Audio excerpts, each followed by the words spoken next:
एका EHV station आणि hospital बद्दल फक्त एकच मी बोलतो. EHV स्टेशन परिस्थिती सांगतो, कामं अंतिम टप्प्यात आहे डिसेंबर पर्यंत.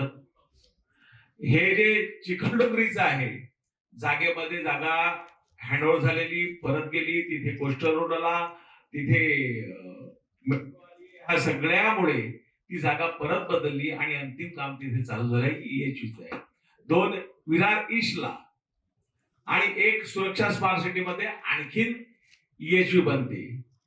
आचोळे हॉस्पिटलची जागा राज्य सरकारने कॅबिनेट मंत्री निर्णय घेऊन 22 कोटीची जागा, त्यामध्ये माझ्या नावाचे उल्लेख आहे की माननीय आमदार राजा नाईक यांच्या विनंतीवरून ही 22 कोटीची जागा वसई विरार महापालिकेला विनामूल्य देण्याचा GRE आहे. म्हणजे हॉस्पिटलच्या जागेची स्थिती त्या अगोदर ती जागा कोर्टाच्या नावावर होती.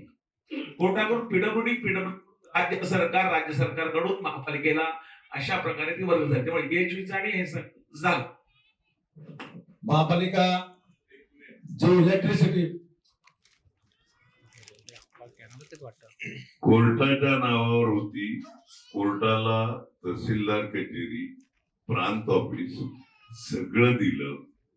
हायकोर्टाचे जज इकडे मला प्रश्न विचारला गेला किंवा प्रश्न उपस्थित केला तर त्याची उत्तरं माझ्याकडे तयार आहेत. तुम्ही पण तयार राहा.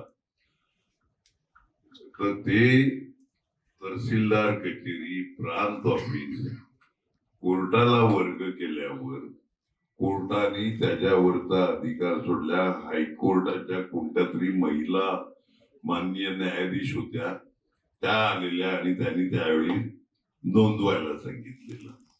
माहित नसेल तर इन्फॉर्मेशन देतो.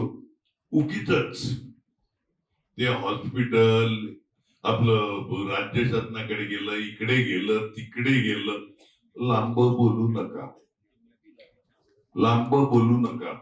EHV स्टेशन चिखलडोंगरीचं रस्त्यामध्ये गेलं, कामटचं लवकर. तुमच्या कारकिर्दीत काय चालू झालंय तेवढं सांगा ना.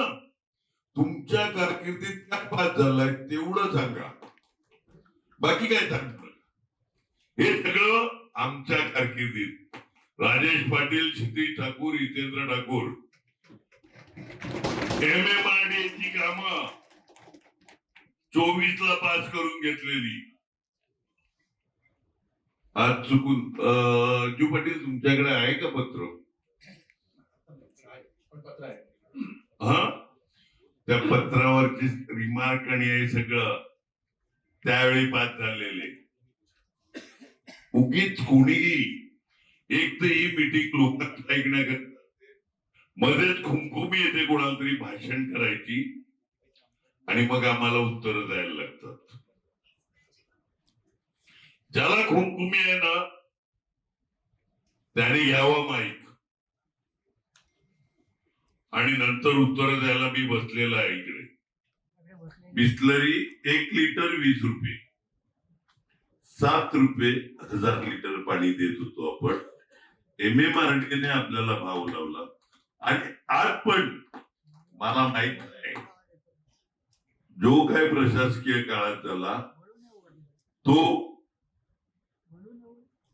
पाण्याचा खर्च काढण्याकरता, पॉप्युलर होण्याकरता भाषण करणं. हा, मी फक्त सांगतो MMRDAची 2024 ला केलेली पास केलेली कामं मुख्यमंत्र्यांच्या सहीनी, कमिशनर मुखर्जींच्या सहीनी, त्याचं काय झालं 3 वर्षात? जे काही सबस्टेशन केलेली त्याचं काय झालं? त्याचं पण उत्तर द्या ना जरा. लोकशाही मराठी ऐका, पहा, जागरूक रहा.